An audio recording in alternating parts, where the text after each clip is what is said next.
आलू, चिकन, कीमा और दाल के समोसे तो आपने बहुत खाए होंगे। आज हम बनाएंगे आलू और मैकरोनी के ख़ास समोसे, जिनको खाकर खाने वाले हमेशा इसका जायका याद रखेंगे। बिस्मिल्लाहिर्रहमानिर्रहीम। अस्सलामुअलैकुम।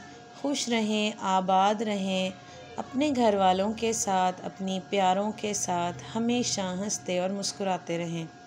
सबसे पहले आपने थोड़ा सा पैन में ऑयल ले लेना है, उसमें थोड़ा सा ज़ीरा डाल के आपने उसको थोड़ा सा फ्राई कर लेना है और फिर उसमें बॉइल्ड और क्रश्ड आलू और बॉइल्ड मैकरोनी और थोड़ी सी वेजिटेबल्स और तमाम घर के मसाले, जिसमें लाल मिर्च का पाउडर, नमक हस्बे ज़ायका, खुश्क धनिया डालकर अच्छे से इसको कीजिए मिक्स फ्राई पैन के अंदर, ताकि आलू का कच्चापन और मैकरोनी का कच्चापन ख़त्म हो जाए। उसके अंदर डाल दीजिए इमली का गूदा, और इमली का गूदा डालने के बाद आप इसके अंदर केचप भी डाल सकते हैं, इमली की चटनी भी डाल सकते हैं। इसको ठंडा करने के बाद आपने समोसा पट्टी ले लेनी है और उसके ऊपर जो है वो मैदे का पेस्ट बनाने के बाद देखिए इस तरह से एक एक करके सारे समोसे बनाते जाइए।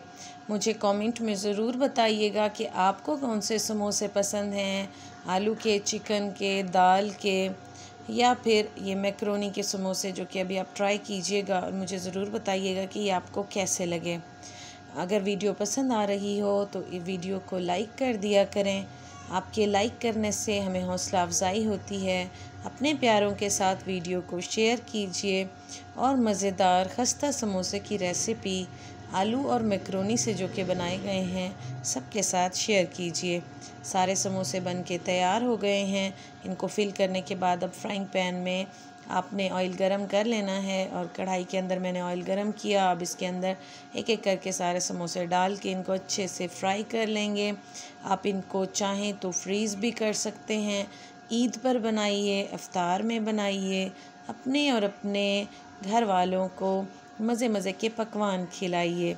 वीडियो पसंद आई हो तो इसको ज़रूर लाइक कर दिया करें, कमेंट में अपनी राय का इजहार कर दिया करें और अब इस चैनल पर अगर न्यू हैं तो चैनल को सब्सक्राइब कर दें। बहुत शुक्रिया। अल्लाह हाफिज़।